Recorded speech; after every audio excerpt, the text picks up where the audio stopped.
Ladies and gentlemen, your hosts, Michael Wilkes,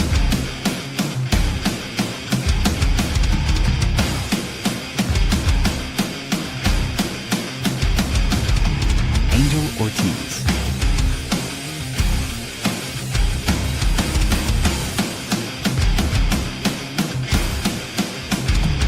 Dr. Chad,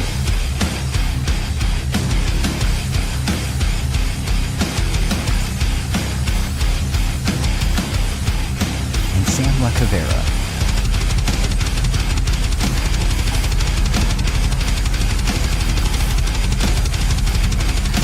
Go check out beardedbrowns.com and be sure to like, follow, and subscribe. Enjoy the show. Happy birthday, guys. Happy birthday, Bearded Browns podcast. You are 3 years old. You're walking, you're eating solid food. You're probably potty trained at this point. Hopefully, if not, your parents have failed you at life, right? I was just gonna say, look at these toddlers up here. It's changing my diaper. Yeah. So funny you should mention, because you just played the intro video, which we've had for a really long time, and I actually look like a little bit more like the toddler that I look in the intro video after this week shaving off. After shaving for the draft, the whole thing. Yeah. 3 years old, man. 3 years celebrated on the draft night, which we're going to talk about here in a second. Our draft night party at PJ McIntyre's with West Park Brown backers. It was a fun night, but we got to celebrate 3 years without knowing it until today. And then we realized, wow, man, we're 3 years old as a podcast, and a lot accomplished and a lot more to get done. That is for sure. Right, Mike? Absolutely. It never stops. The grind never stops, right? Because your team football is a 12-month sport, because they got all this crap they want to announce every month. Yeah. Almost. So they drag this talk about so long. Yeah. So I just want to say happy birthday, a happy anniversary to you guys. You guys worked hard for 3 years, and we're grinding. We're growing on socials. We're getting asked to do lives at bars, and people are liking what we're putting out. So congratulations to us on 3 years, and congratulations on everyone's success, man. I think it's well deserved. The biggest bummer is doing all these shows at bars, and we're all sober now. What the hell, man?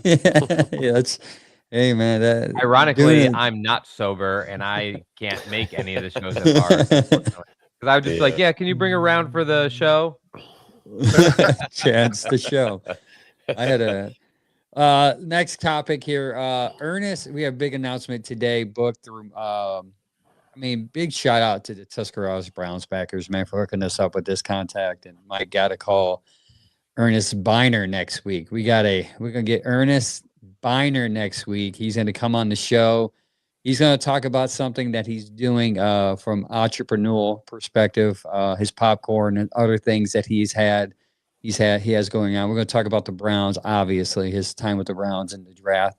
So you guys tune in tomorrow, next week, 7:30. We're going to be on here talking to Ernest Biner. The earliest running back I remember as a Browns fan is him and Kevin Mack. So it's going to be pretty cool to see him on our screen and interviewing him. Yeah, it's going to be fun. I can't wait. I talked to him today on the phone, and great guy for sure. He was messing with me. He got me pretty good. But we will definitely have popcorn on a show next Tuesday. I'll tell you that. That was kind of funny when you told me that. I'm like, he did his what?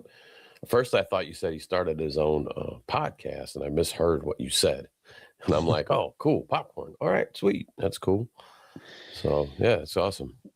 Yeah, man, it's going to be fun to do, fun to watch, and it's one of those things you can talk to my dad about. I was like, hey, Dad, I got to talk to Ernest Biner about football and popcorn. He's selling popcorn. You should go buy it. It's going to be great. On to the next order of business. Draft party, man. Draft night was fun. PJ McIntyre's, man. We did a live there. We had a lot of people. Gave away some raffle tickets, some prizes. Cleveland Ketchup was there. Dan from Bearded Bastard Barbecue Sauce. It was, for me, I talked for about 4 hours. The next day, man, I tried to like record some content. I was like, I can't do it. I sound like I sound like a Barry White, just just deep voice, scratchy. It was horrible. But how did you guys how did you guys view it?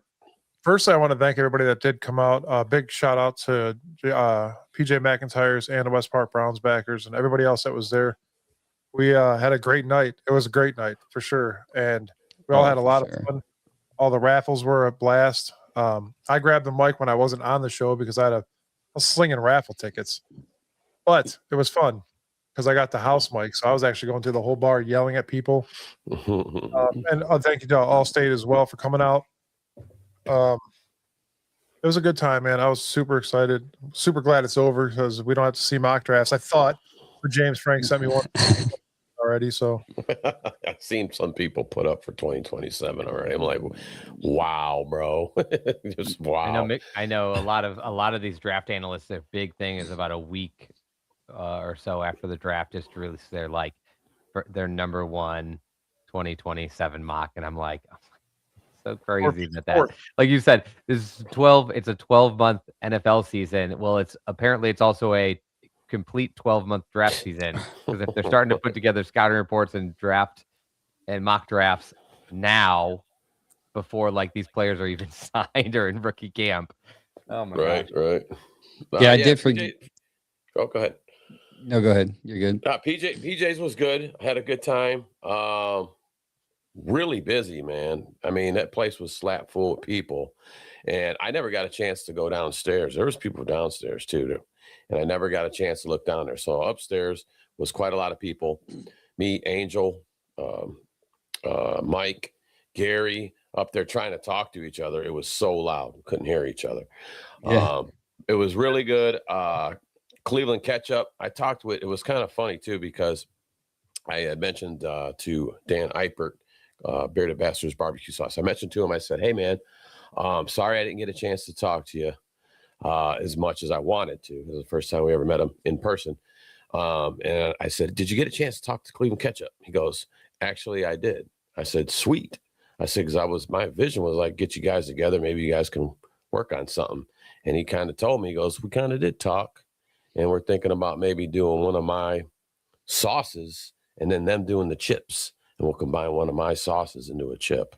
And I was like, see, bringing people together and stuff like that, man. It was pretty sweet. So yeah, local businesses, small businesses. Well, Cleveland Ketchup seems to be grown by the day, but yeah, getting together and doing stuff like that would be great. I did forget that I hopped back on the next day for 2 hours with our new podcast on the Land Media Group, Going Nuclear. Totally forgot about. That's how I was blacked out. You guys did a terrific job of advertising it on X. It was like, and it got some like retweets and stuff too. I popped on and I was like, oh, okay, we're going. Yeah, they did pretty good. I thought I was gonna do 20 minutes, but I ended up just staying for the rest of the night. But I was out of it. I don't even remember what I said. I was just saying. Ethan told me you were on for like 2 hours. Yeah, it was 2 hours. I was supposed to do 20, but I was on for 2. It was fun though. They have a good little show there. Friday 7, right? We're gonna figure this out. We have to figure out times because Gary does his Guards Mania show on Thursday nights with Logan, and we are gonna try to figure out how he did Friday because of the draft. He was covering the second round of the draft. Oh, okay, that makes sense. But yeah, a fun night, man. We maybe next year, Chad. Most likely we will be doing it. Maybe you can come out and have some fun with us. Yeah. I was gonna say if we know ahead of time, I literally will just this year's trip. I think I told you with Japan was scheduled with another couple, and they are teachers, and they basically had to take that week for spring break. But with a little bit more freedom, man, I'm really hoping I can swing that. Uh-oh. Is that Biner? Yeah, I'll be right back. Hold on. Well, Ernest Biner's calling Mike. He hung up. Live on the air. Way to go, Mike. You took too long showing it off to answer. Now we lost. No. You know what I think? I told him I was going to send him a link, and he's probably thinking today. I told him today we're doing a draft show, so tomorrow. I mean tonight I'll send him the link, and I'll send him the notes later on throughout the week. What up? Yeah. Sorry, Biner. That phone call. So, dude, yeah, we'll get back to you right after these messages. Yeah, no, it was fun talking. I can't can't wait for it. And again, PJs, man, thank you guys. West Park Browns backers, you guys put a hell of a show on. That bar is amazing. Tons of room. Got tons of great footage there, man. I put some drone stuff together, and we had some good videos we put out as well. There's going to be more. So, yeah, some more behind the scenes content's coming. It's going to be sweet. Update on NFL news, other than draft stuff. And MJ Emerson decides to sign with the New Orleans Saints. So he's gone. He's gone. I thought man. that was important to put in, mostly because he's still got a lot of recovery to do, I'm sure. Apparently he either passed a physical or they're comfortable enough with what he's doing. But your first year coming off of really major surgery, I mean, I think the general consensus, and I'd agree with it, is you really got to ease through that year, and you shouldn't expect early gains. But I just know there's still so many Browns fans, because I was seeing it around the draft and after, who were like, well, still, we'll probably bring back Emerson. And I was like, we got to stop locking that in. And now we see okay, well, now we can just cross that off. So, yeah. And we talked, Angel, you and I talked on some of the shows that we did leading up, about the help that they needed in the secondary, because you couldn't count on MJ Emerson being back. And so, they didn't cover everything they need to cover, but hopefully they're set in that room, because we didn't think he'd be back, and now he's officially locked up somewhere else. Yeah, I mean, it's I think they end up picking up a couple of UDFAs for nickels anyway, so I think they're going to cover that. But we'll talk more about how the draft went here in a second. Speaking of the draft, Barry's draft video here that we're going to show you, it tells us his mindset behind how they draft this year. 1 second, I'm going to hit one comment, and this is your notice, Chad, right here. Yeah. Steve Hemrick says, so Dr. Chad, next year's draft is 422-27 to 424-27. So there's your notice. Put it on. Put your time in now. Actually, I'll throw it on the calendar now before I forget it. Google Calendar. Wow, we know the draft date for next year already? Yeah, man, those are Browns fans, man. They know the Super Bowl day or 2029, because that's when we're going to be in it. That is so. awesome. Here's a quick little video of Andrew Berry talking about the outlook on how he drafts, I guess, and as well as some other teams possibly. I'm going to play it real quick. I think oftentimes the public discourse on the draft focuses on, on need, as if NFL teams go into the draft and saying, hey, look, I'm just going to pick the best, this player, because that's how our roster looks today, when the reality of it is these players, they're longer term investments for your organization. Long-term investment. So Barry kind of gives you a peek behind the curtain there of how to think next year when it comes to him picking. He's basically crushing that draft for need narrative. Not only that, he's not doing it, but he's just basically stating flat out, the NFL, at least that's not what any draft room is trying to do. And I think that's most of the time true. But sometimes it just lines up that way, depending on your boards. Yeah, like the Rams, drafting a quarterback. We'll see how that works out for them. Yeah, I think you're right. They kind of make his point. They're the ultimate. Yeah. They're the ultimate example of that. That's not their need, and they're a borderline Super Bowl level team. But they saw somebody on their board that for their long-term future is the best person they thought they could pick, and they picked him. Yeah, everybody was like, politically number 32 on the field. By the way, you got to be Rams level of an organization to not get crushed for that move. I did see some criticism, but for the most part, people were pretty receptive to it. And I'm like, it must be nice to be McVay and have the success he's had that people are like, yeah, okay, that's fine.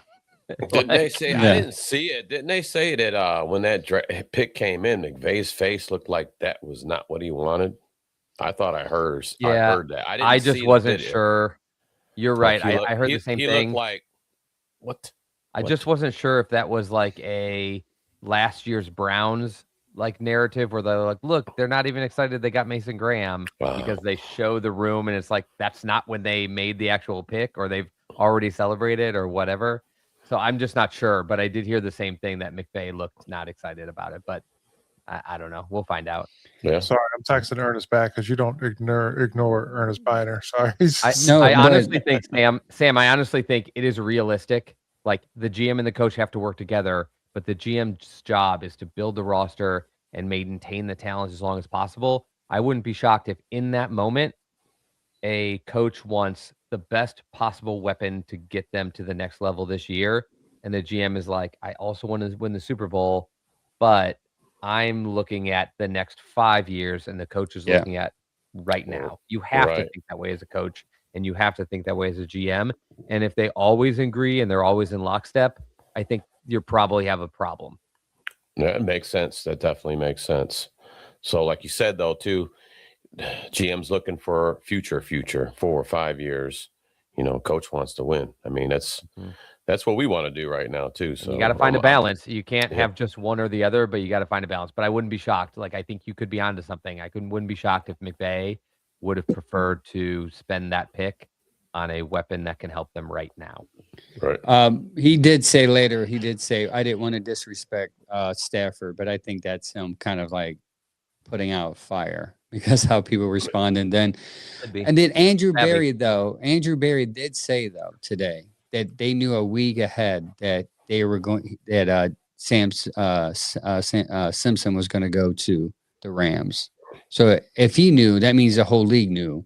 So that means McVay had a week to stew on it. So I don't know if he was mad. He didn't want to celebrate because he didn't want to disrespect. There's truth to that. But he probably was just mad for a whole week. And when it actually happened, he probably could not hide it on the camera. Couldn't hide it no more. But I thought for sure, I mean, they would have took Lemon. That probably would have changed the whole structure of the draft because Philly would have then traded up for another receiver, which Casey Concepcion would be the next. And then one of the Browns who are 24. Lemon was pinned to them in so many mock drafts because everybody just felt maybe that's a little high for him, but I think everybody felt this is a receiver that just fits the type of receiver they love to pick. And it was like they love the Cooper Kupps, they love their Puka Nakuas. But the difference I've been saying for a while on that is they like to find those guys because they slip sometimes. I didn't know that they were going to be so sold on using a first on something that they keep being able to get in the second to fifth round. Because like a lot of guys sleep on guys that are small or route runners or play a different type of game. Yeah, so that was an interesting spot of the draft. But either way, here we are. We got our picks, and some national media had a lot of good to say about it. We're going to start with what McShay had to say in the McShay report. Don't know if I've ever had more of a promising feeling coming off of an NFL draft than I do right in this moment about the Cleveland Browns. From a personnel standpoint, I don't remember looking at a roster and thinking, oh, they're actually heading in the right direction. You know what some of that is what they did last year. I know. When they got Mason Graham. They got Carson Schlesinger. They really did a good job on the defensive side of the ball. And then that allowed them Fannin. Now you're starting to feel like, whoa, these guys might know what they're doing. And we're stacking some weapons. We'll see. I know there's a lot of Shador fans out there, and he'll have an opportunity to, again, if he does it, great. But you're looking forward. You think you can get a quarterback in 27. It didn't matter who was in there last year. They didn't have the cast. So you can't truly evaluate a quarterback until you have the pieces around him, right? Yep. You can actually evaluate Shador this year. You couldn't last year. Yeah. I agree. I've been saying that all year pretty much, but some people didn't want to agree with that. Yeah, I still don't agree with it, but to an extent. So I think you can still evaluate. Like I think we evaluated Quinshon Judkins behind an awful offensive line because we take into context like, oh, look what he did even with this line. And I think to a degree you can do that with any quarterback. Like you can say like, oh, look what they were able to do. They could elevate these bad receivers, or they bought themselves time, or they made good reads to get rid of the ball quicker. But I would 100% agree with the idea of like he wasn't going to be good. None of them were going to be good. We were not going to be able to look at him and see like this is what you really have, or this is what you're, what you can think might be a finished product based on the line receivers, injuries to the running backs eventually, and all of those things. So I think he took that to a little higher level than I would, but I don't think anybody can agree that there was a good situation for a quarterback last year. So, but going back to his idea, like I thought this video was cool because it's not like just a draft review. It's kind of them looking at the last 2 drafts and saying both of them look at this situation as elevating, as on the way up, and like a roster that is in a really good place and going in the right direction. And it's interesting to hear that just hasn't been the case for years to look at the Browns roster. And even when they were better a couple years back, you didn't finish a draft and go, yeah, they nailed it. They really set up their future. A lot of times it was like, don't love what they did there. So yeah, a lot of reaches, a lot of reaches. Bad grades, guys, a lot of I would have rather taken this guy. A quick announcement. We might have somebody joining the show tonight. Yeah, I know it's kind of last second, but not going to be disappointed. There's some things going on. Some things have to be addressed, but we're still going to have somebody. Come on. Okay. Well, the Okay. suspense, you can't just give suspense like that, man. You gotta. I got to give you guys a warning. So that segment there was sponsored by Dick's House of Sport out in Strongsville, guys. Get out to Dick's House of Sport. Check them out. They got all kinds of stuff there. We're going to be doing some shows out there live as well. Chad will be with us via stream with those shows. But it's going to be a fun time. Looking forward to doing a lot of work with them. It's going to be great. With all the shows, actually, that are on the Land podcast, or the Land Media Group, we're going to be doing shows, multiple shows down there. But, guys, I want to welcome into the chat for today Ernest Biner right now. Hey, boom! It's Hey, what's happening? What's happening, Ernest? How are you doing? I'm good. How you all? I'm doing pretty good. We're doing pretty good today. Yeah. I'm crashing the show, baby.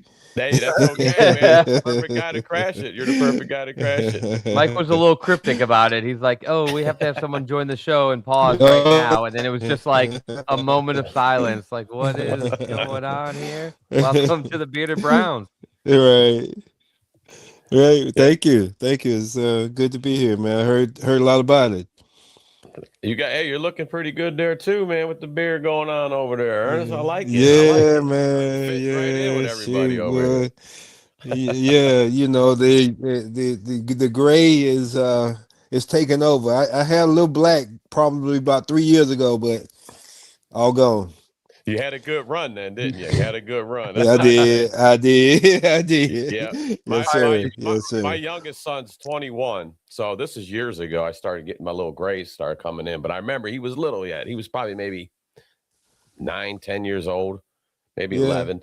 And I go, yeah, Dad's starting to get them grays in there. And he goes, Dad, them ain't grays. Those are whites. Those are just white. That ain't even gray. I'm like, here we go. Here we go. So, Yeah. But you look good, sir. You're looking really good, man. How you feeling? Thank you. I'm blessed. I'm getting treatment for for the concussion stuff, and I go down to Florida and get some exosomes and stem cells, but I'm doing okay. I'm hanging. I'm blessed. I'm blessed to have my family around me, wife and grandbabies. Matter of fact, we kicked all the kids out, but then the grandbabies came back. Right. But I'm blessed though. I really am. Yeah.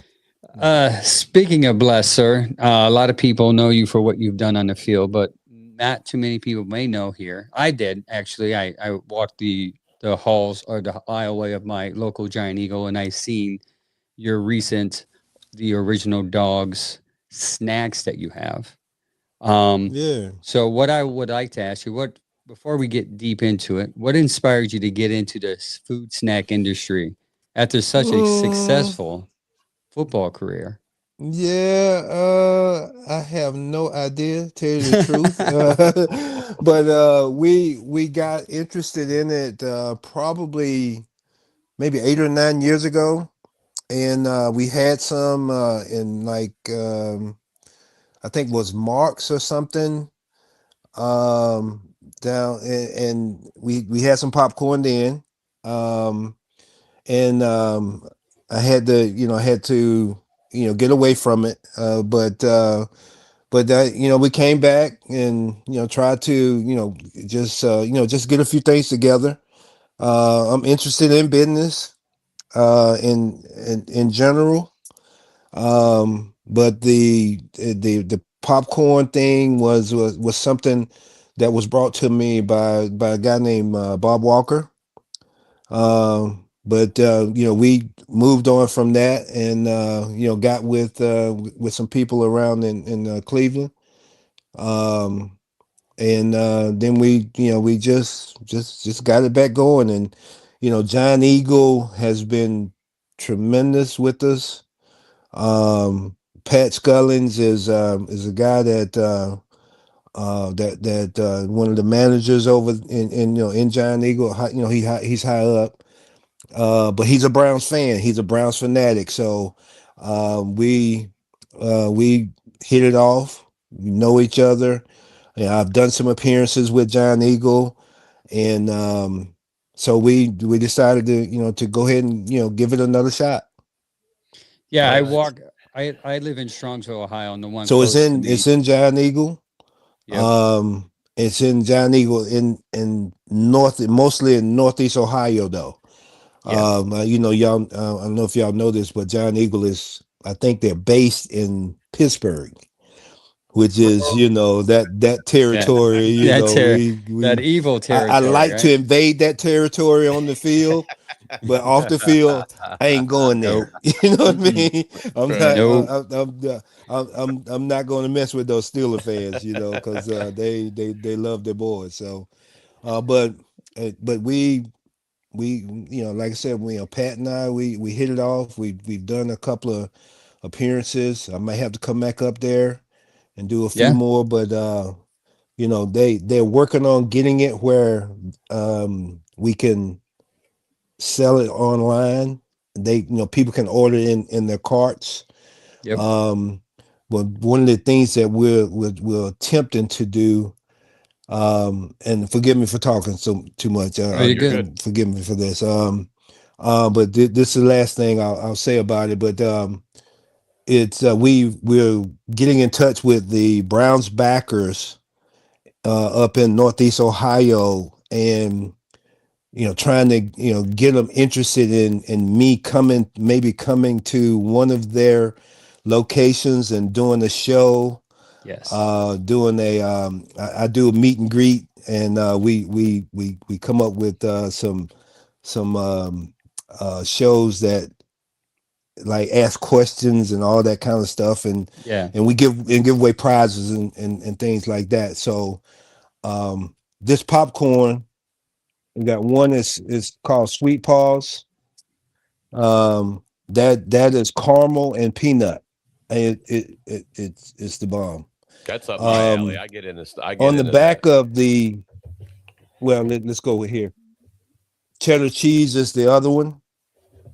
It's got the logo. It's got the original dogs, and the original dogs is a for-profit aspect of it.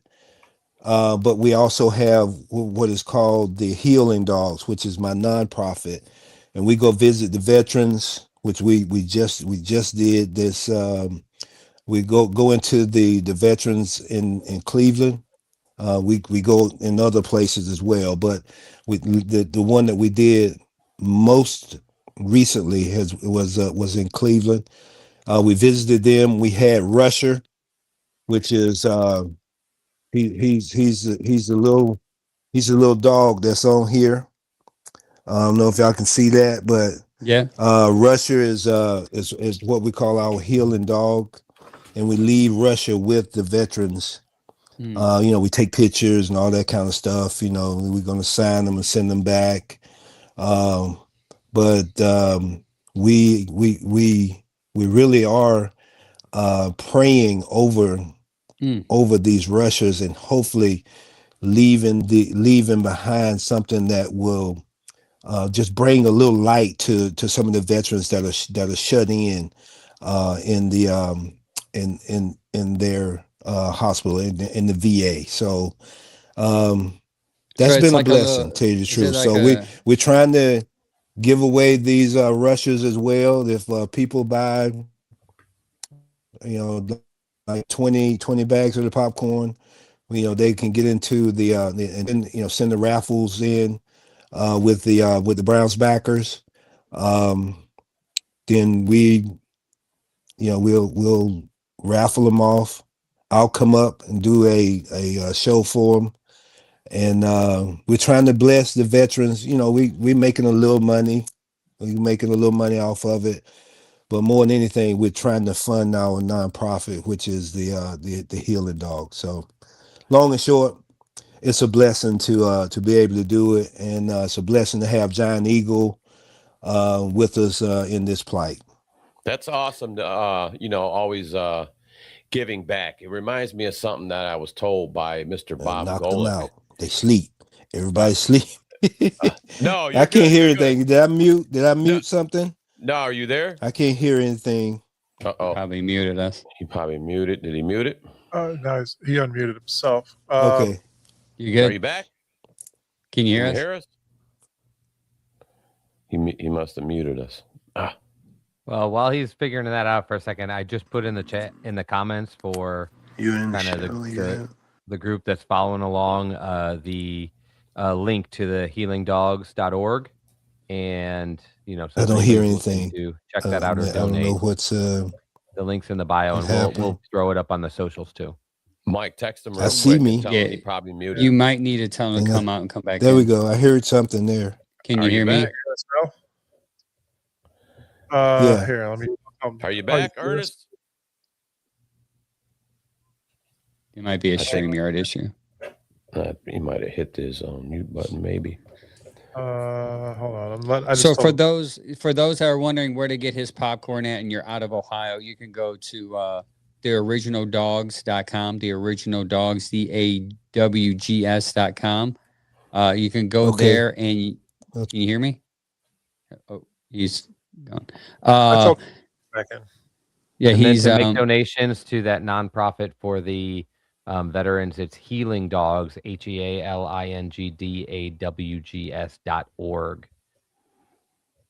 And he's back. Can you hear us? Yeah, Are you back? I can. Yes. I can. Yeah. I was before you cut it out. You cut out, or you couldn't hear us. I was saying part of that always giving back, and it brought me to another guy. I had a conversation with Mr. Bob Golick, and he told me once you're a dog, you're always a dog. He said that's on the field, off the field, and that's just how you conduct yourself. Always. And that kind of reminded me, Ernest, what you're doing here with the Healing Dogs. Always giving back, man. So always a dog and helping out, man. I appreciate that. Yeah. It's a blessing. Anybody on here is a military? No, got somebody that is military, but we respect the military. We go to the juveniles. We deal with juveniles and the homeless with the Healing Dog. So it's a blessing, because once you're giving, you receive. Because all of that's healing, man. All that's healing. I agree. One last thing on your popcorn before we get. We can change the subject if you want, and we can talk about your popcorn for 3 hours. I have Ernest Biner on the screen. I don't care. I've read that you get memorabilia cards out to with your product. Is that per bag, or do they have to buy a certain quantity to get memorabilia cards? I give those out with the rushers. If you buy a rusher and a book, you'll get a memorabilia card, but also you get a picture. I'll sign an 8x10, personalize it to everyone that does that. So rusher. The title of the book is Rusher, and it's really about me. basically. It's stories from my childhood, stories that actually happened. But it's we painted it up or got it drawn up into a kids like book. It's a kids book really, and we try to sell those books in conjunction with a rusher. Okay. Okay.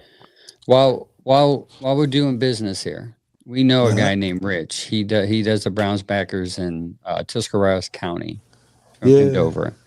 yeah. Why don't we get you here and you can do the whole, promotion of popcorn, and then we can have you live on our podcast at Tuscarawas with their Browns backer group, most likely shenanigans at their bar, and then we can Yeah. just do this all over again, face to face. Yeah, we can work that out. Hear that, Rich? Set a date. Yeah. We Yeah, need where's our Rich? grand. Where's He's in Rich? the chat. He's on? He's in the chat too? He was was going in the to chat. in the chat. Yeah, he was in- yeah. on next Tuesday with us for a little bit, but you took over the podcast tonight. So I crashed it. I told him I was gonna crash it. So yeah, he did Uh, put in there in the chat that he would like you to come out. So maybe you guys can work together, and if that happens, maybe we can Yeah. do a little event there where we can sell some popcorn and get your message out a little more. Because I appreciate the message of giving. I'm big on that. And being a blessing to others. I want to share a quick comment to you, Ernest, in our comment here. James Frank is one of our main guys that when we started the show, he was always on, and he follows us. He follows us a lot. He's a great guy. He said, he said, I'm not a veteran, but I was homeless, and I just say many people that go out and give help were extremely helpful and show great humility. Part of how I made it out. So what you're doing matters. So I just want somebody to know that. Yeah, no, that's a blessing, man. I mean, he can be proud of himself for making it out of it, but a lot of people don't. A lot of people get into homes and stuff like that. A lot of people out in the streets, but we try to do our best to support them where we can. What inspired you to start the foundation? Start the, I would say, ministry. It's just from my heart, man. Actually, I went to and this is not a good subject with some of the Browns fans, but when I got traded, I went to Washington. I actually got saved, and I went through the process of being baptized. Now, and this was returning to my roots, which I grew up a Southern Baptist. Granny had us in church every Sunday. We were doing Sunday school, but every fourth Sunday, we had church, and I got saved at church. It was I found myself one day just walking up to the pulpit and looking at Granny and not knowing what I was. It was just the spirit that got on me. So my foundation of Christianity, of church, is there. I got back to that. How you get you kind of not necessarily lose. I didn't lose my way, but I just got away from going to church, and being in the church. But when I got there, Tim Johnson, quoted the 2 Corinthians. oh, Yeah, his internet. Yeah. Connection. Yeah, I think that was wrong with the first time. it's funny because I know he's sitting there talking to himself. I hate that. Yeah. Well, He's maybe probably not. thinking he probably think we're stuck. And while he's talking, he's like, "You guys ain't moving." No, that's One of the that's comments was salute to the super tech mobile legend. Technical. Yeah. yeah. So yeah, Rich is gonna see. Yeah, set that up, Rich. He said he'll come down and do a podcast with.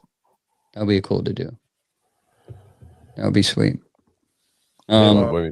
Maybe I don't know. Get it back on. Maybe we'll get it back on again, man, and then we can get have a nice little quick interview with him again.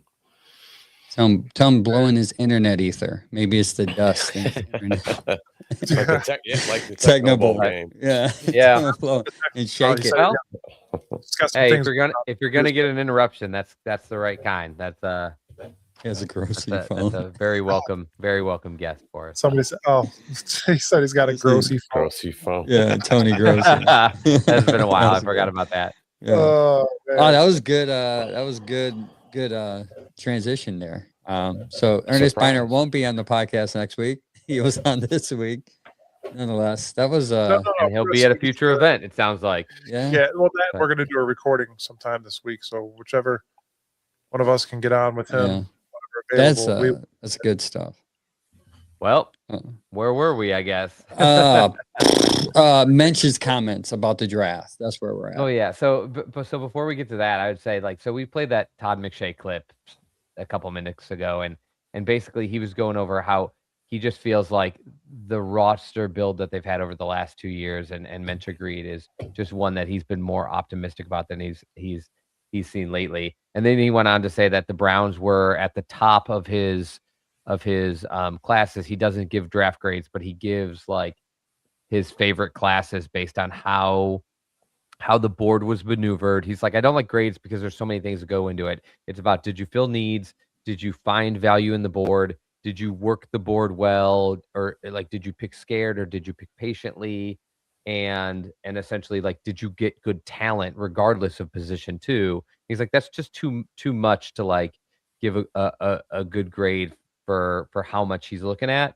But he basically said that they were kind of one of his absolute top classes for all of those reasons. He thought that Andrew Berry navigated each of those categories well. He added talent, need, he moved around well, he traded back, he traded forward, he got value spots, and he didn't have any like major reaches.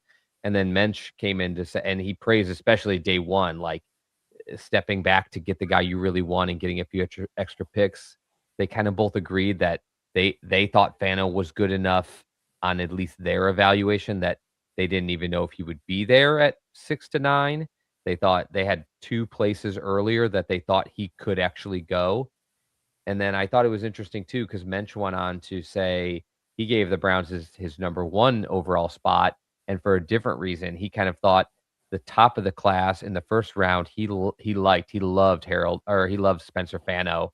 And so that helped. And then round 2 goes without saying, but he actually said he really liked their day 3 because there was good talent and positional value and upside value that they got, especially saying that they got 2 more guys on his top 100 very late in the draft. And I just don't think that many people talked much. I think day 1, and especially what they did with the first 4 picks, kind of took the headline, and Mensch was the first person I mentioned, saying that like if you really look down the board, like they got guys that just, highlighted by they liked the tight end Royer, Cincinnati, and he said he had Taylon Green like in his top 100, and he's like, these are 2 guys that I had in my top 100 that they got at the absolute bottom of the draft in round 6.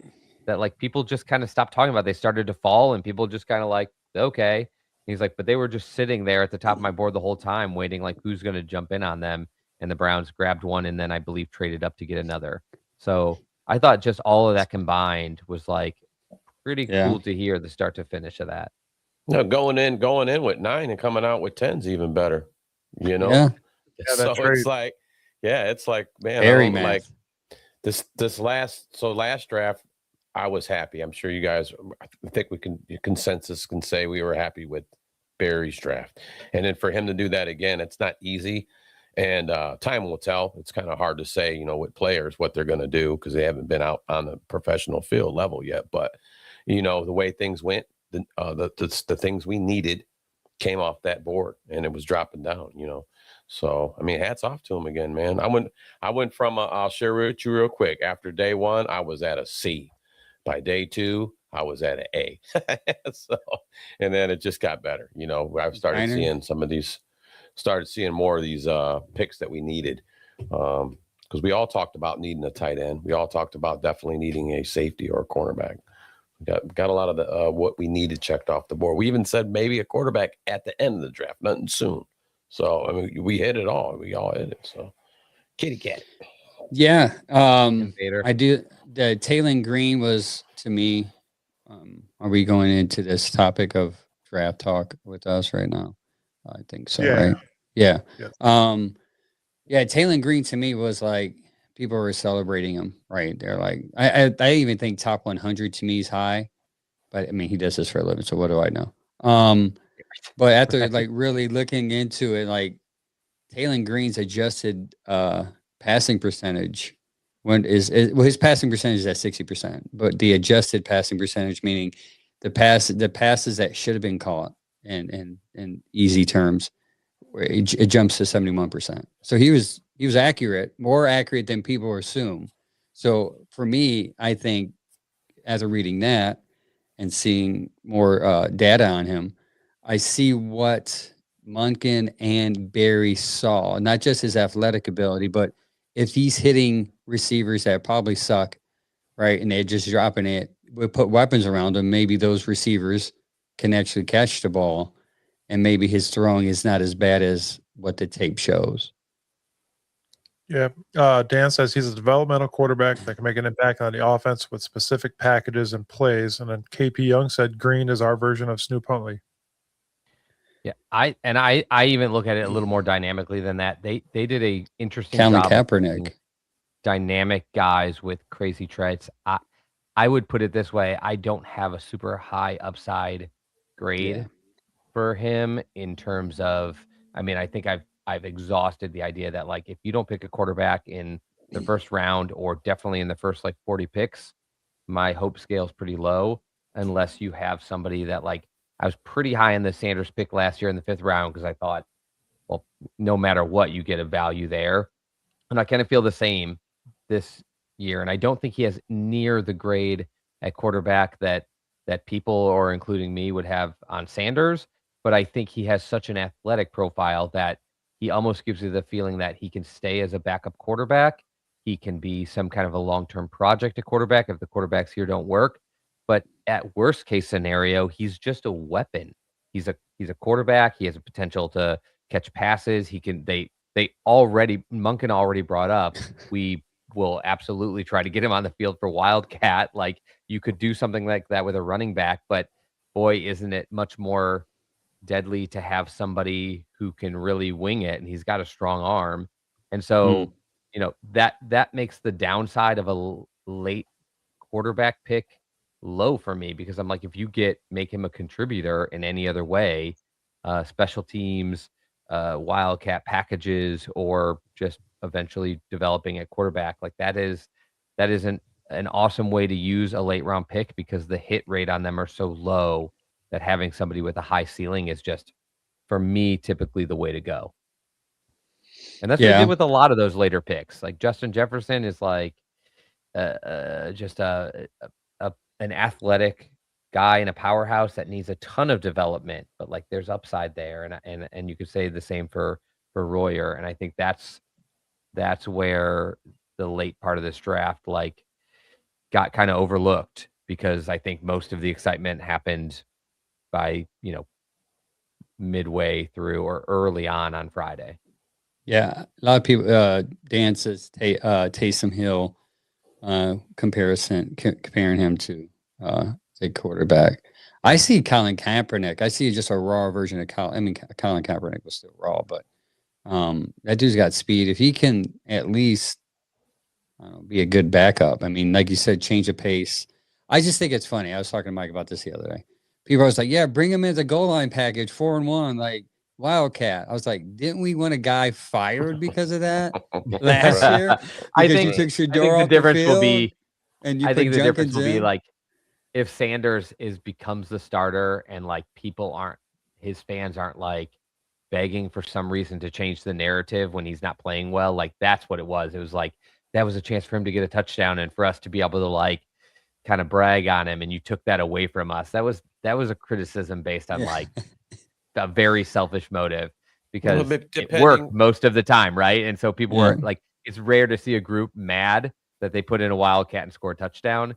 But I think the more comfortable like Sanders gets in his role here and his kind of place in the NFL, I think that will taper down and people will be okay with it. But well, maybe I'll paint a picture. Maybe if maybe this season, let's say Sanders starts, say we're winning games, say we're going to the playoffs, that week 17, you sit down, maybe you put that guy in.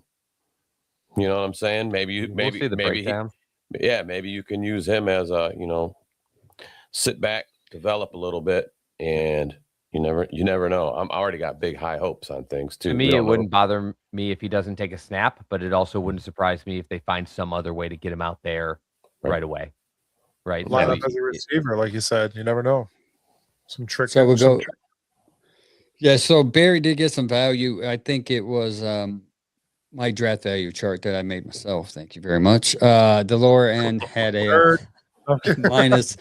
The lower value trade was lower, but he ended up with a +2 overall with this trade, which technically, according to my chart, would be like a B+. But I would give him an A specifically because how he handled the first 5 picks.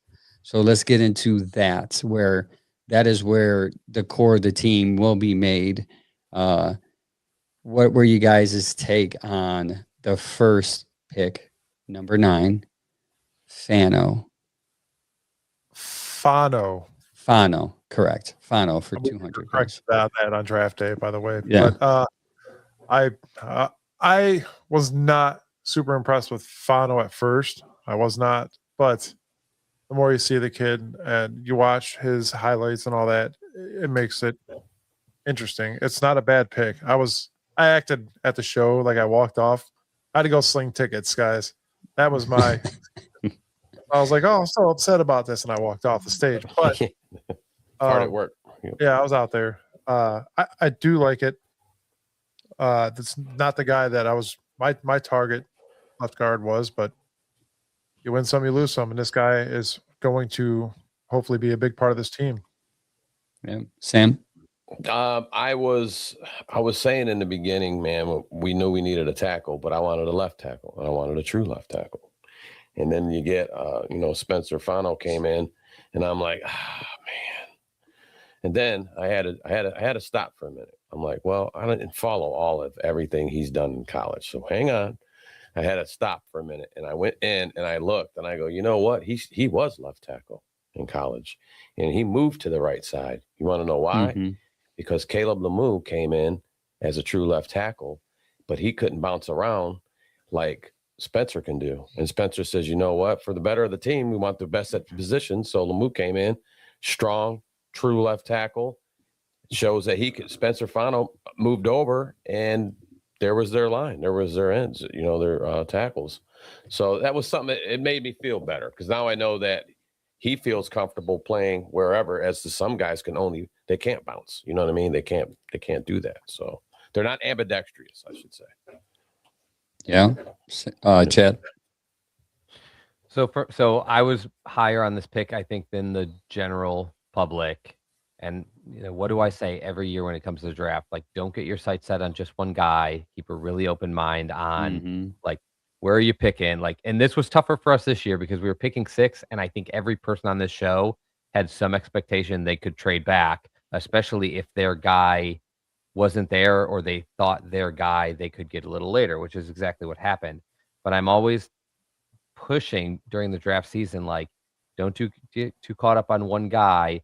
Look at like 5 guys surrounding where they pick who are kind of graded and ranked around that spot. So if they're picking, let's just pretend it was 9th to begin with, or even 6th, you should be looking at guys that are on these big boards at 6, 7, 8, 9, 10, because on their board, any one of those guys could come up, and see who you actually like.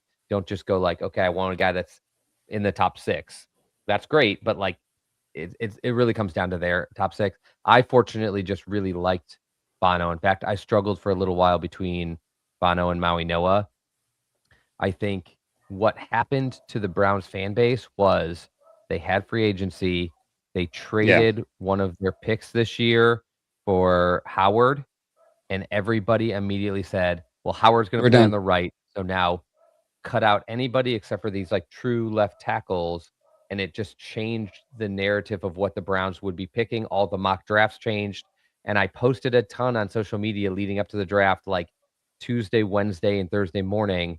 Remember, everybody had Maui Noah or Fano going to the Browns at 6 just before free agency. And now we're acting like these free agents changed everything about the way Barry is looking at these prospects and the view. And it didn't. We'll go over a story later about the draft room because I thought it was a really cool story. And in it, you'll find out not only did they think he was the top tackle, not only did they think he was the top lineman, they think he can play left tackle. And whether they're right or not, we'll find out. But like, this was their guy.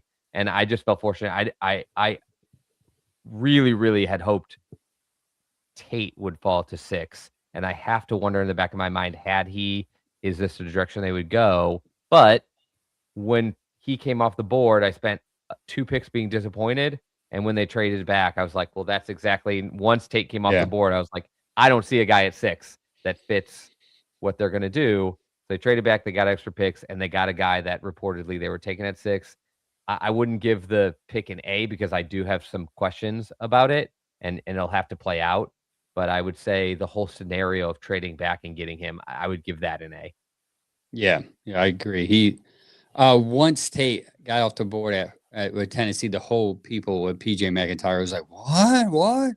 Everyone And that's was a shock. Yeah. The guys that go that high at receiver are guys that have a profile of like a superstar one receiver. I didn't even see consensus that like analysts thought he was definitely a wide receiver one, let alone going higher than guys like Malik Neighbors, Marvin Harrison Jr. Like, that's high, guys. Like, he really has to be a year one, over 1,000-yard like stud for people to feel like he earned that pick. Yeah. But so once he got off the board, surprised. We said it. We said, what's the possibility of people Tate thought not it could being happen. there? Yeah, You I'm know? glad we were ready for it, but I was still disappointed. Yeah, and I was like, I was heavy on him for some reason. I was heavy on him going to Giants, and then Tennessee picked him up, and it even happened earlier. So I'm like, well, there's that, but people were going ballistic at PJ McIntyre's one time. Yeah, they were crazy, going crazy. And when that happened, I knew the trade back was going to happen for the tackle. So, or left tackle.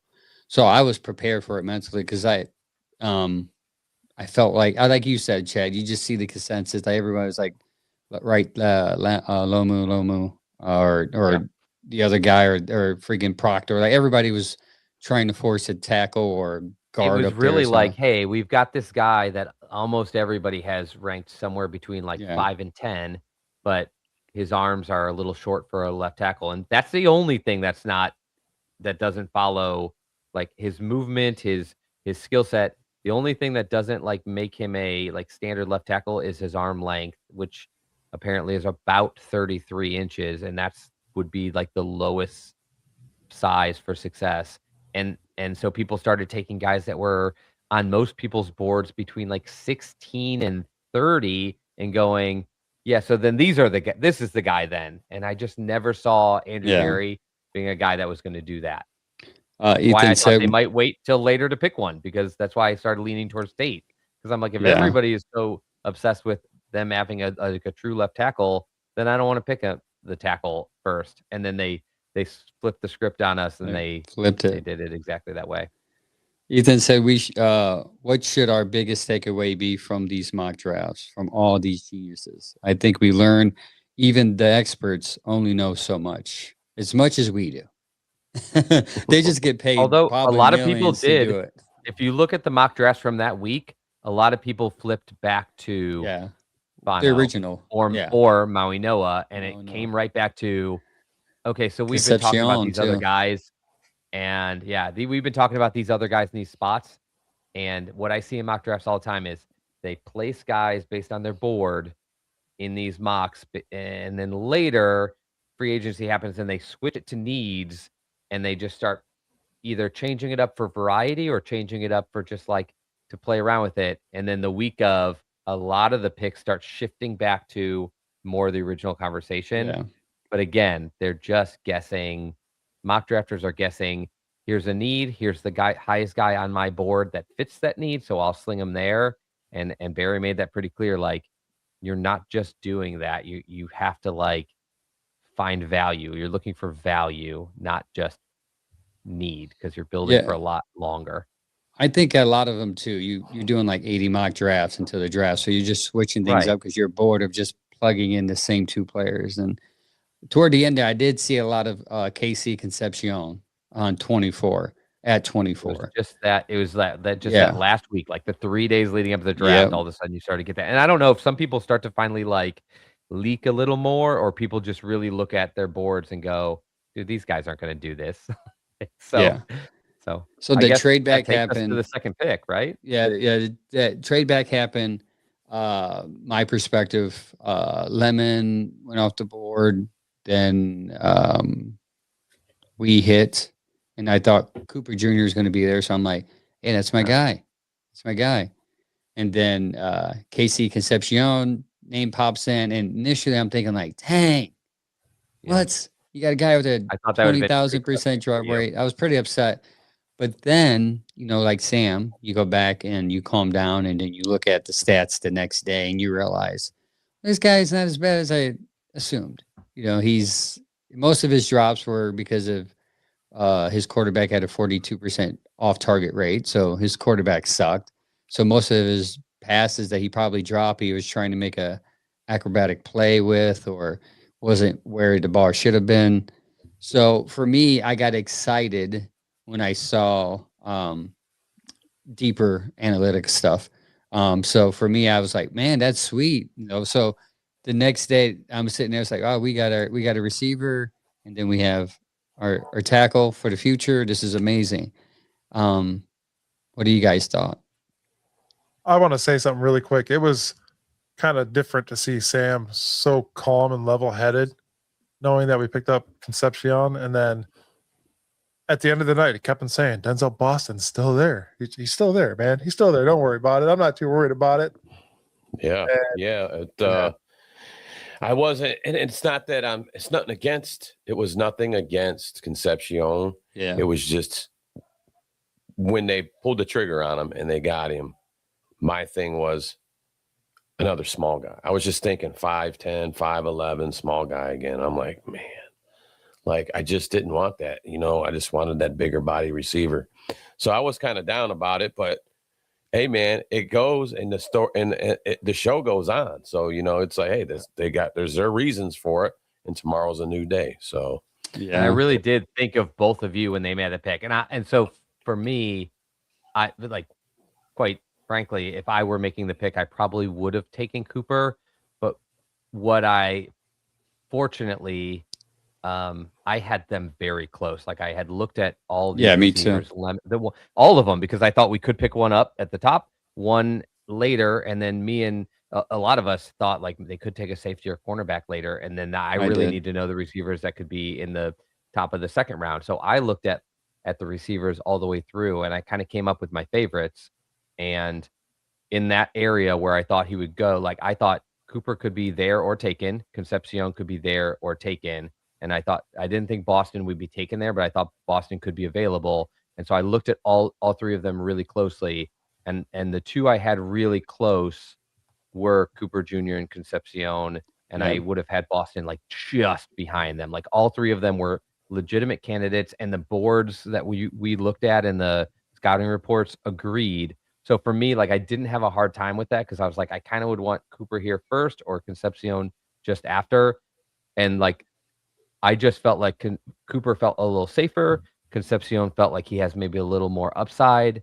And because of the Browns' history, I think I was like, I feel like safer feels better, right? But I like Concepcion a lot. I actually, after they made the pick, was really excited. And then like immediately, I was like, this is great. Like really fun pick. I'm just really glad we got a first round quality receiver that a lot of the analysts I trust the most really liked.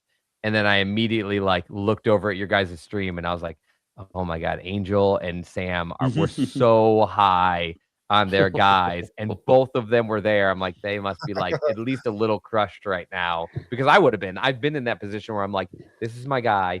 This is who I really want.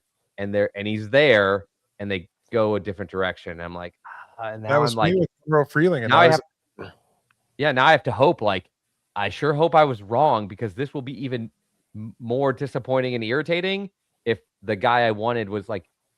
And we'll talk about it. I have a segment at the end of the show, so we won't get too into it. And next week, I really want to go over these receivers and what Angel said, their scouting reports versus their analytics, and like what we got and what we missed. But I guess I would say, like, I think a lot of people are coming around to him, and I really like him. And to anybody out here who hasn't read his letter to the GMs that he sent out to every team before the draft, like, you have to go read that letter, because you're going to see his press conferences. You're going to see like what a terrible stutter he has. And like, you have to understand, like, this is not like a new thing for him, but like, it's very hard to read that letter. And it came out just a couple days, I think, before the draft. It's very hard to read that and not go, oh my God, I want this kid to absolutely crush it, because he had a really hard life. And it really like changed my perspective on him from being like, he's got like some drop concerns to like, I don't believe he'll ever quit. Can I address the drop concerns from an analytical perspective? I'll make it simple. It is the targets in which you are getting at. The odds of you dropping more is high. So he was targeted 27% of the time. So he was the only one basically being targeted. So eventually you're going to drop passes. So here, also, you won't get that ball past you that many times on this offense. So I'm not too concerned about that. And he does have a drop problem percentage-wise, but you're right.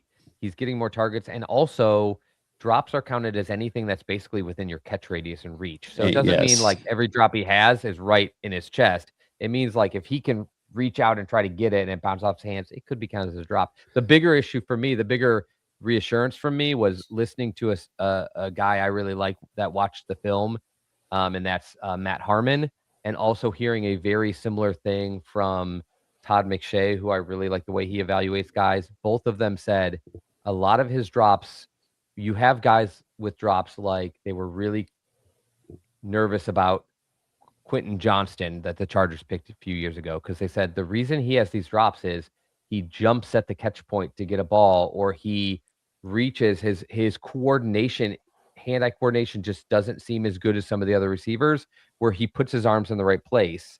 And they said that makes it tough to fix when it's like a guy just, has trouble physically catching the ball or small hands. And they said with Concepcion, they don't see that as a problem. It's more because he wants to make dynamic plays. Yeah. A lot of his concentration drops where he either started to turn his head to the defender, or he started to kind of like make his cut or move before he fully secured it. And that is, I'm not saying that's not a problem, but is at least a more fixable problem where physically he's capable of these catches. He just needs to dial it in. And that helped me a lot, because I was like, I was really nervous about Quentin Johnson, who a lot of guys wanted as next receiver. And he's coming around in Los Angeles for the Chargers a little bit, but like that problem has not gone away. And the guys like Matt Harmon said, I don't think it ever will, because I don't think I think it's a hand-eye coordination problem. I don't think he can get his hands where they're supposed to be. And for Concepcion, he doesn't catch it off his chest. He doesn't catch it off his forearm. He just needs to secure it before he tries his next move. And so again, it's still a concern, but like, it's not a panic for me. And I wonder, and it's overplayed a little bit. Yeah, I wonder too. He has to respond quickly, because he's basically the only person that probably can score on his team. So he feels like he always had to take it to the house. So it's like maybe some mental thing. Dan, but real quick, go ahead. Does the drop concerns don't bother me, because he works in traffic a lot, and you're going to see this kid up the middle with the yards after getting catches. He has a decent contested catch rate, and that's another thing they brought up. Guys who have drop problems that are related to them not getting their hands in the right place lose contested catches. He actually has a fairly good contested catch rate for a guy with drops, and again, that is at least a silver lining to somebody that has some drops. Yeah, so we left kind of like, all right, I left like Omar Cooper went to the Jets, great. Sam had hope. His guy was still there in the second round. Yeah, right. So I'm sitting on the couch, and their pick is up. And I was like, they're going to go with McNeil Warren here or Pons, right? Because it's corner safeties. That was my thinking. That's how exactly I what I out thought the they were board. taking, a corner or safety. Yeah. And then instead, Sam, what pick was picked at 39? And how did you respond when that pick happened? I was I did a bunch of work around the house that day, and I told the wife, I said, hey, when 7 o'clock comes around, I want a big old pizza. I just want to sit on the couch and get ready for this draft. And we're sitting down, we're eating our pizza, the draft's coming on, and we're up, you know. And I was texting group text with other friends of mine, and I was telling them, I'm like, because every pick prior, he didn't get picked. So I'm like, he's still there. He's still there. He's still there. And I'm like, man, let's see what happens. My wife got something alert on her phone or something because she's into the football just as much as we are. She's like, I know who it is. I'm like, don't you dare say anything. Right? Don't you dare say anything right now. Then the pick came in. Joe Hayden up there, and Browns take my guy Denzel Boston, man.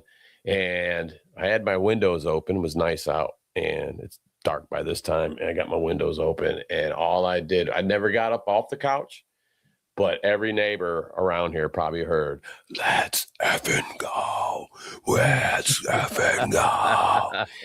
And I had goosebumps, man, that were just pulling straight off, man. And it was a great feeling, man.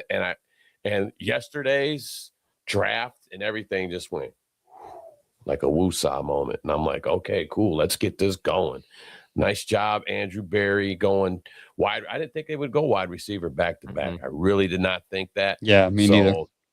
But it was a great feeling, man. It was really good, and I was happy to be here at home and living it up with the wife with it. It was good, man. It was good. And then I pushed it aside, and I'm like, let's see what the rest is going to do. Let's see what Barry's got cooking now. So let's go. It was a shocker. And honestly, like, it goes back to that Barry quote, like, you're not just picking for need, because they just picked a receiver, and what they needed was a receiver. And to him, like, that was probably just too much value to pass, and a different kind of receiver, which helps. I was floored. And then I was happy I think I sent something in the text right now. I was like, well, Sam's got to be freaking out. But I was like, and I don't think it could have happened the other way, because it just makes me feel like you probably aren't picking Denzel Boston. Like, you just don't know if it can even land the other way if you do it that way. Yeah. Some of that's fortunate, some of it's luck, some of it's, knowing how the draft is going to fall. But I was surprised, and not in a bad way. I was pleasantly surprised, because I like the player too. Like I said, I had the other two guys ahead of him, but not by much, by like, just preference and development time. Because these bigger guys, for those that don't know, like, do tend to have like a higher bust rate than we talk about, and they do take a little time to really transition into the NFL game. But this puts Tillman on his toes, and it gives like a guy with a higher overall grade than Tillman. Mike's Thrash might be out. But I was just pleasantly surprised at the balls of Barry to do that. Yeah. I was just pleasantly surprised that this team has the balls to say, like, I don't care what anybody's going to say about this. We picked receiver already. We're just going to do it again. And I actually think that made the mock people, the analysts, the professionals, like it even more, because they're like they assumed, but then Barry gave him a jab, was like, nope, taking the receiver. And Barry said on 850 today that it was a hard decision to make, because the next pick, before we get into the next pick, Mike, what was your take on Boston when it happened? It's kind of the same as Sam's. We ordered pizza, and I'm sitting here, and boom, pizza comes up. Doors are wide open, and I'm yeah. I'm sitting at my pizza computer. guy. Amanda's at the couch. They're right there at the door. It's like, wow. Hopefully they're a Browns fan, so you can at least explain yourself. And I was excited and texted Sam, and then James texted me, said Sam's happy, and then James texted Sam. Everybody thinks it's Sam. Yeah. So I want to see Sam's cameras at his house for the reaction. I know he ran outside and ran the tree like 7 times or something. I wish I should have had a reaction, man. It would have been pretty awesome. But like and I we would were feel talking, worse. Oh, go ahead. go ahead. Like we were talking, because we went offensive line, receiver. I was thinking offensive line. If they're really wanting to fix this line, I thought that's what they were going to do. If they picked a wide receiver Guys first, there. if they picked the wide, yeah, there was. And if they picked the wide receiver first in the draft, I thought they were going to go O-line, then receiver again. Yeah. But back-to-back receivers was, I'm telling you right now, that was gangster by Andrew Berry. That was the sweep the leg moment, man, for me. I was like, wow, he swept the leg. So for me, those picks make sense because they've been saying all year, all off season, explosive plays. We need explosive plays. We sucked at explosive plays last year. You have Casey Concepcion, who had an 8.6 offensive explosive play rate. Amazing. And then you have Boston, who's caught 10 of his 13 deep targets for 20 plus yards or more. That's 433 total yards. And 5 of his 11. Go ahead. Go ahead. I was going to say, that is a surprisingly high amount of deep plays for a guy that size. Like, and that is an alarming amount of down the field plays for a guy that's yes, he's a deep target threat. Deep target. 5 of his 11 touchdowns last season, 5. That's almost half. Went from 40 yards or more. Yeah. Playmaker. So what I'm saying is elite explosive play. So it makes sense why they stay. That's why Andrew Berry said on the radio today, Tony Rizzo said it must have been tough going to sleep because you had Denzel Boston still on the board and McNeil Warren. And Berry said it was tough because those are the 2 players that I did not think would be there when we were going to pick. Mm-hmm. And then he said picking Boston because the offense was a need. We need a receiver. He said the fact that McNeil Warren was still there, we had no choice but to trade what we had to trade to get McNeil Warren. Emmanuel McNeil Warren, safety from Toledo, was the next pick. And for me personally, I said, finally, we got our safety. We just got him later than I assumed. But the guy that I would like behind Downs was him. I said, man, I thought for sure. Team. Yeah, for this team. Yeah. I was like, this is A+ because you got, like Sam said, you got offensive tackle, you got your receivers for explosive plays, and now you got your third safety that's going to help this defense. He's going to be better than any receiver safety you can bring in, but I was pretty excited about him. And I was saying before, and I was going to try to segue, but we still had to talk a little. That was the first moment where I was like, okay, so I was excited for me. I really liked Spencer Fano, and then I was pretty big on Casey Concepcion. Of Denzel Boston, you can't help but be like, bold move, amazing. And then I loved McNeil Warren, like loved him. He's definitely one of like my guys, but I also knew he were super huge on him. So that was the point that I had to stop. That I got to stop feeling bad for you, Angel, because I was like, dude, Angel's guys keep getting passed up. They passed on McNeil Warren. They passed on. They passed on Downs. They passed on Cooper, and I was like, they just keep passing, on the guys that Angel really likes. And then they picked this guy, and I jumped off the couch. I mean, I screamed, and my wife was like, "What just happened?" I was like, so first of all, they traded up, and I was like, "Oh my god!" And she's like, "Oh man, they must really like somebody." And I was like, "It's got to be Emmanuel McNeil Warren." Yeah, same. And then they picked him, and I jumped off the couch, and she's like, "Is that the guy you were talking about?" And I was like, I could not have been more excited. But then I felt so much better for you, Angel, because I was like, now Angel like gets a guy that he was just like also obsessed over, and since he missed these other guys, it's finally all like coming around. And it wasn't just us, guys. The fan base, I did out a Twitter poll, and the fan base, that was the turning point, I think, for the draft. Not just Denzel Boston, but getting back up and getting McNeil Warren. We did that Twitter fan poll, and the day after the first round, I asked people to grade A, B, C, or D, and the poll had 50% of our guys, 50% of our fans picked the Browns to have an A, and 30% picked them to have a C or a D. So like that's a good amount of fans that were not optimistic about the the draft. Today's poll had 91% giving the Browns overall an A and only 9% giving them a B. So we went from 30% having a C or D to 100% having A or B. And I was like that, and it is like we said, because of the way that those 2 rounds played out. Yep. I'll put it over my face. Nobody wants to see it. You guys can vote right here, right on the show right now. What would you grade the Cleveland Browns draft? Type in 1 for A, 2 for B, 3 for C, 4 for D. Do it live. Do it live. I really like the McNeil Warren thing. I'm from Toledo, and to hear that kid had opportunity to go somewhere else and didn't, it kind of shows loyalty. We need some of that. And I like the pick. Obviously, he's a great safety. And like Angel said, Monken and them are going to do that big nickel package where they're going to have 3 safeties out in the backfield. You're going to need solid. Yeah, I had a top 10 safety prospect list going on, and he was 3rd on my list. So I'm like, this is dope. You know what I mean? So, I mean, I had Caleb Downs, Dylan Theneman, Oregon, and then I had Emmanuel McNeil Warren, and then it was AJ Housey, LSU, Bud Clark, but he was 3 on the list.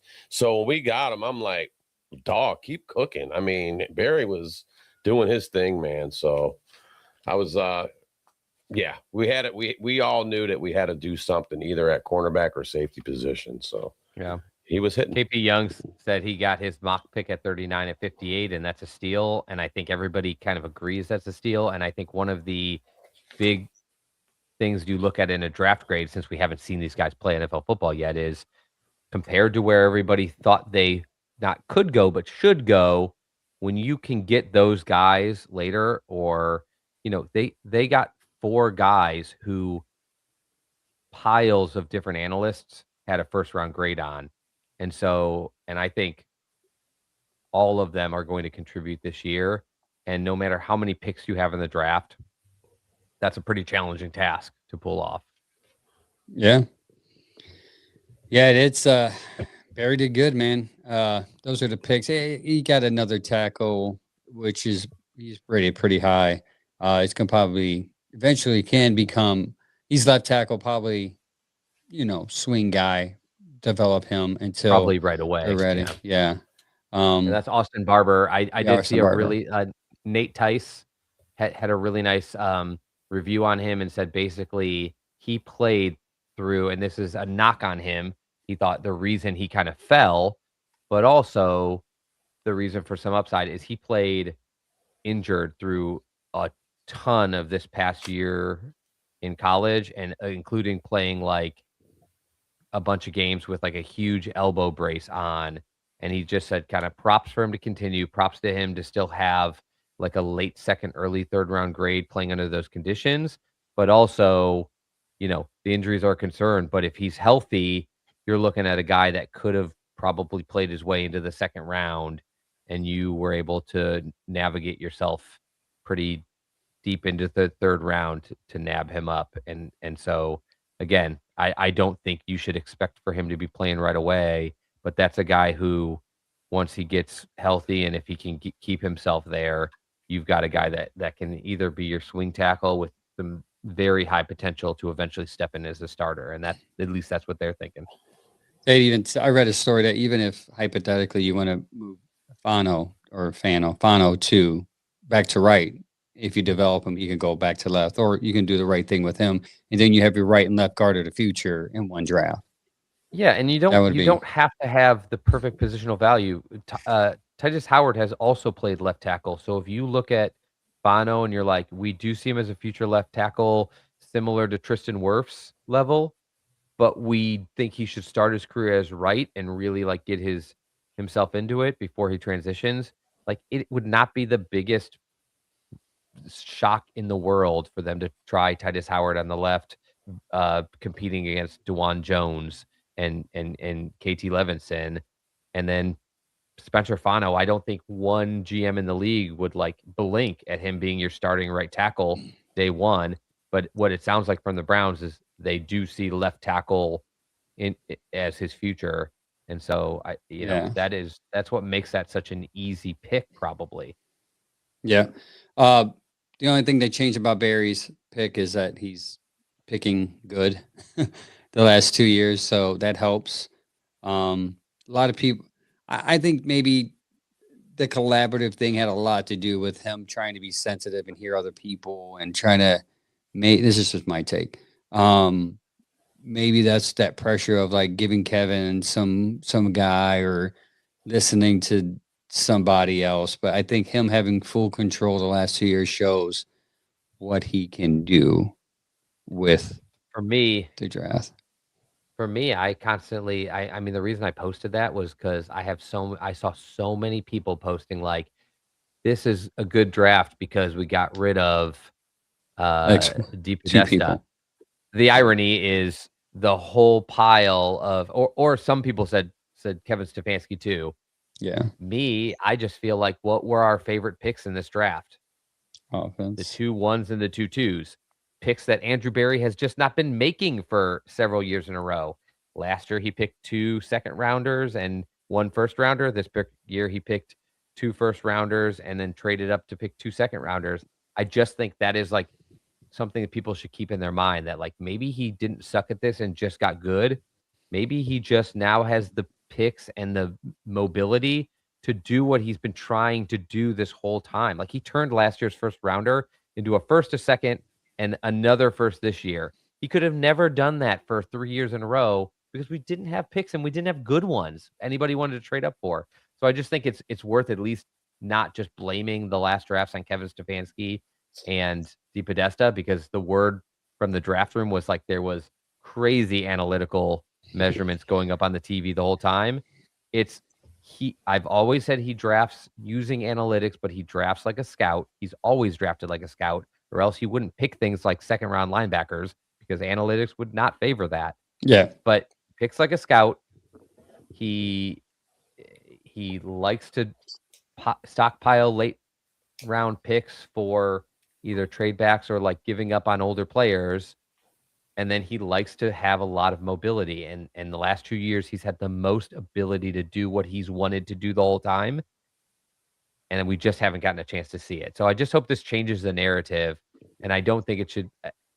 I'm glad that people are on board with Barry finally, because we've always, I think, been a little higher on him than the consensus of Cleveland. But I just think I want to figure out why he wanted to trade more than 3 first round or any round picks at a time. What was that about? What were you going to do? What was cooking in your little head there? I want to know why he wanted to trade more than 3. That would be interesting to know. I'm still glad Paul Di Podesta is gone. Take that, Paul. Take that. Sorry, I had to get those. I don't think anybody misses him, honestly, but I do think Barry's still following that analytic model. It's not like he gave it up now. He's just not as it's not as tight. I mean, you draft 2 receivers back to back. You're not following analytics too tightly. I mean, I said that, but you draft 2 second round linebackers. I don't think you're following analytics that tight. Yeah. You draft a defensive tackle in the first round instead of like receivers. I don't think you're following analytics that tight. I just think he's never followed them as tight as people said. He uses them to predict what other people are going to pick or who might still be available. He did that very, very well this draft. That's why they were able to move back. And that's why they were able to get Casey Concepcion. And that's why he had to decide, if I don't pick Boston now, who's going to be gone? So Boston is he's going to be more desirable. And then he was able to somehow, by luck, get Warren there. Speaking of the war room, there's a story that was written by what female writer? I forgot her name. Forgot to write it down. Basically, it was like detail by detail of what happened in that war room with Andrew Berry and the Fano story. You want to talk about that? Yeah, I'll do it. I thought it was really interesting because first of all, I was shocked. If you guys haven't read it, it's by Jory Epstein. She's a Yahoo Sports writer, and she was in the Browns war room during the draft. And I am blown away that they let a reporter in that room, given like the way they work and how secretive they are.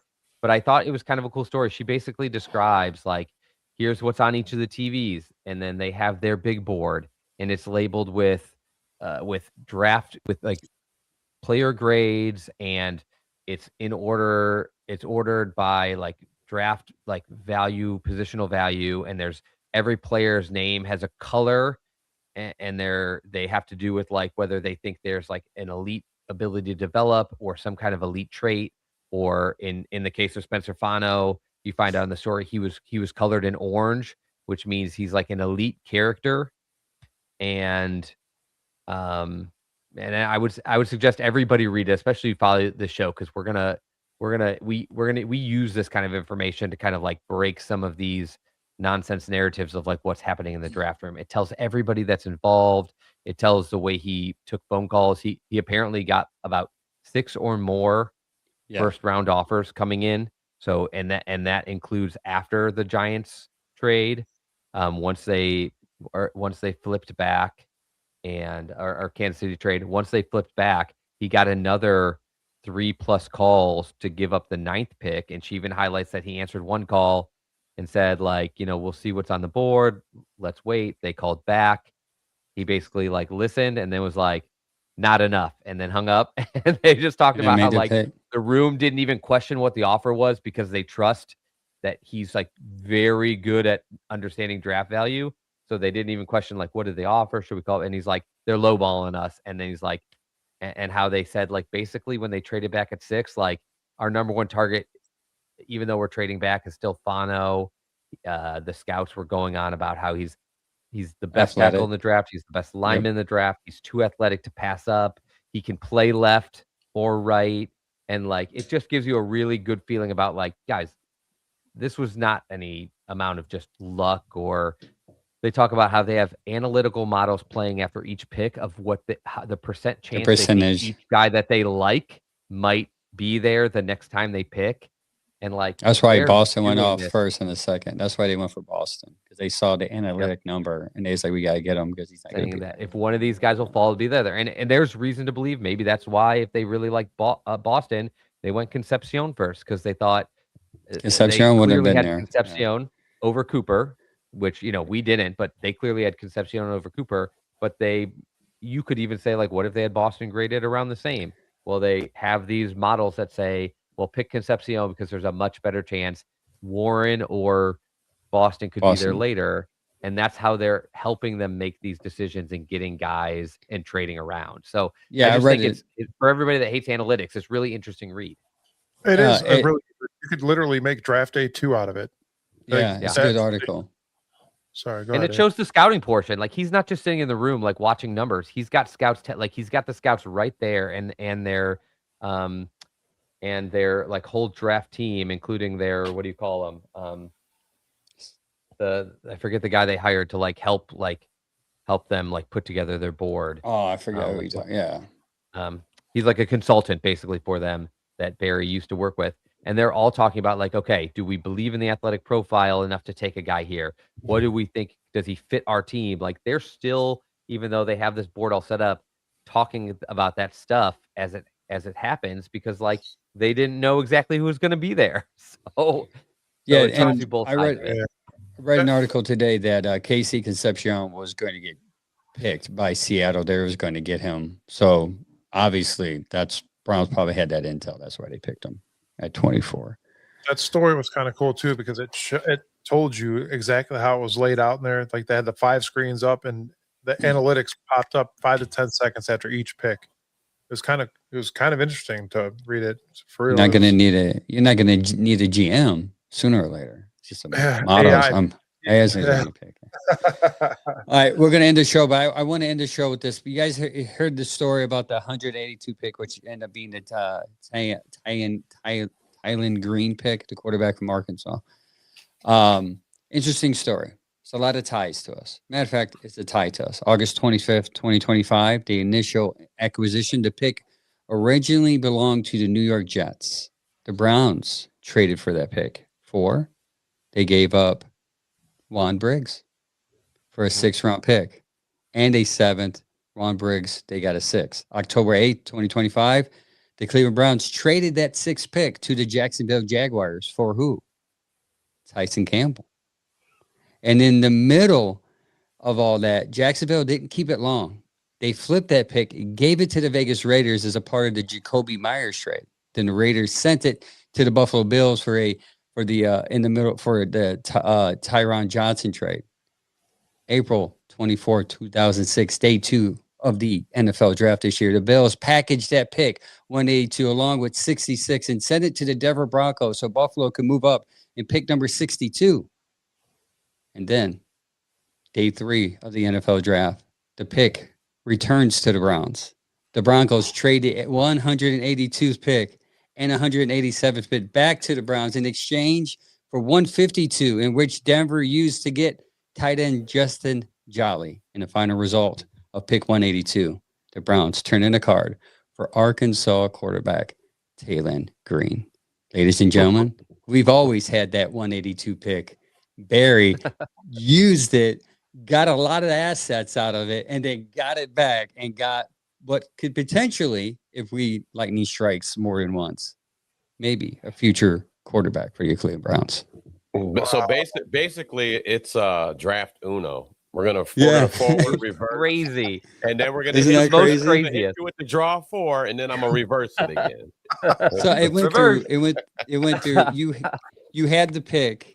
You gave it away, and under 6 months, you got it back, and you drafted a quarterback. It changed hands like 7 times too. It's crazy enough that like this was originally a Browns pick, and it came back to them. The fact that it changed hands like 6 times along the way is so crazy. And like I think I told you guys before the show, I wanted to go in the show and open it with like, let's just go over like all the crazy draft trades, like starting last year to this year and where they came and went. And then I kept getting lost in them because they're like, they traded back to 9. They grabbed a 6th, or they grabbed a 3rd and a 5th, but then they end up trading their 3rd away and then trading the other 3rd away also, and then trading back into the 3rd. And I was like, I got lost. Like I tried to follow it and I could not follow all the picks that the Browns moved back and forth. So I was like, okay, scratch that segment. Like I can't even figure it out when I'm looking at it. It was so crazy the way they moved around. But in the end, they ended up with a good amount of picks. They did what I love, and that's like I hate trade backs where you're like just building back capital and then just taking way too many people low. But I do love the way they use some of those picks to trade back up. Like they traded back with that pick to get a 3rd and a 5th, and then they traded a 3rd and a 4th to get back into the 2nd and an additional 6th. And in the end, they got a ton of talent. They also got to use plenty of picks for like backside depth and development. Yeah. And then next year, I think we talked about now, because they were one of the very few teams to get multiple future 2027 draft picks, because people are way overhyped about that draft.